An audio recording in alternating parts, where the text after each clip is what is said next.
Formations like these require long hours of intensive drilling and careful judgment. When the troop goes around the corner, the riders on the outside of the turn have to adjust their speed to keep even with the riders on the inside. The man on the outside has to ride a lot farther and a lot faster in order to keep up with the parade. The outside wheels must spin faster than the wheels on the inside because they have a greater distance to travel in the same length of time. When a wagon turns a corner, the wheels can travel at different speeds because each one can turn freely on the axles. And in the early automobiles, the rear wheels turned separately and only one wheel was connected to the engine. But when only one wheel was driven by the engine, it had to do all the work, and it couldn't get a good enough grip on the road to do its job properly. So the one-wheel drive was soon out of date.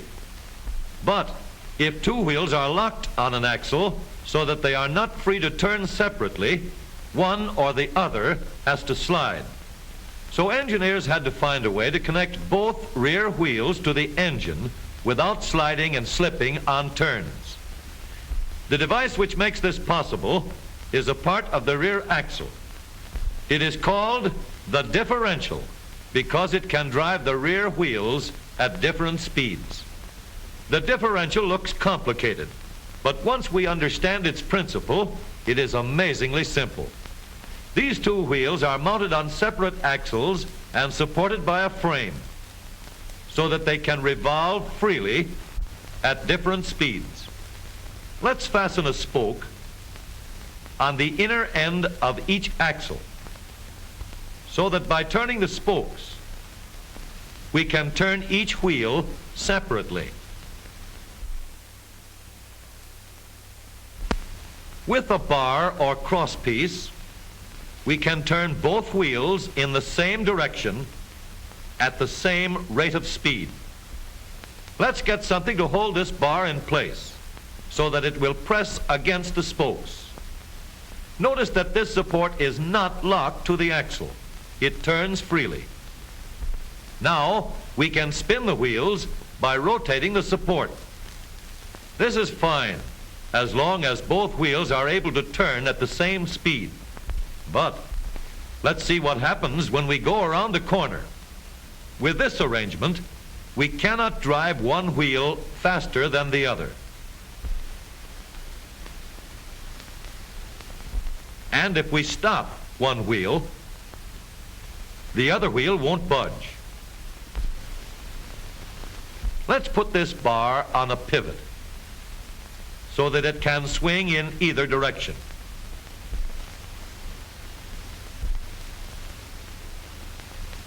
Now, the bar can still turn both wheels at the same speed. And because it pivots, it lets one wheel turn even when the other is stopped. But if turned too far, the bar will swing around until it won't drive the spokes that turn either wheel. We need another crossbar and more spokes to carry on the job. When we stop one wheel, the crossbars will continue to push the spokes of the free wheel around.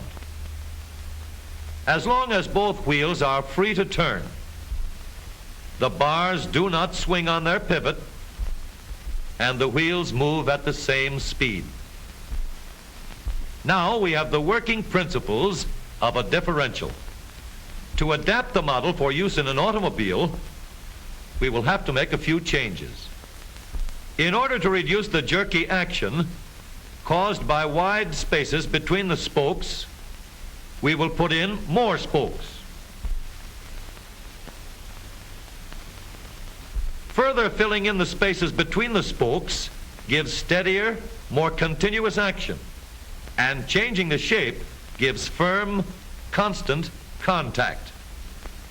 Now we can make the gears thicker and stronger, and we have differential gears.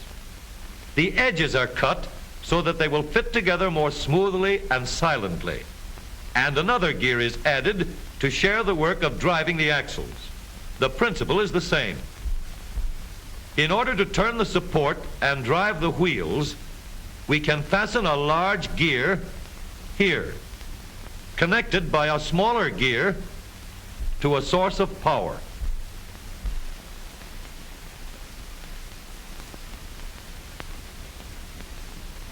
Notice that the power is connected to the differential at the center line.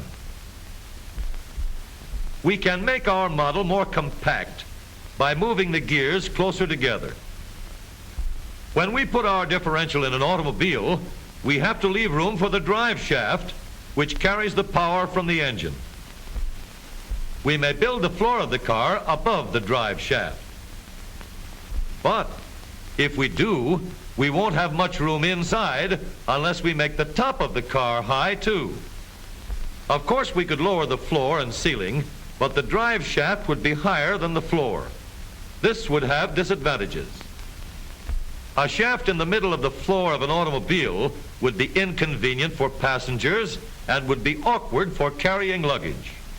Today, engineers have found a way to make the car roomier and closer to the road without a clumsy shaft above the floor. The drive shaft from the engine to the differential is lowered out of the way, and the drive shaft is connected to the rear axle at the bottom. The new low center drive makes the rear axle quieter, stronger, and more durable because it gives better, smoother contact between the gears. The automobile of today, with the low center drive, is stronger and more rugged. Every part of the rear axle has been built to withstand strains far greater than it will ever meet on the straightaway or around the corner.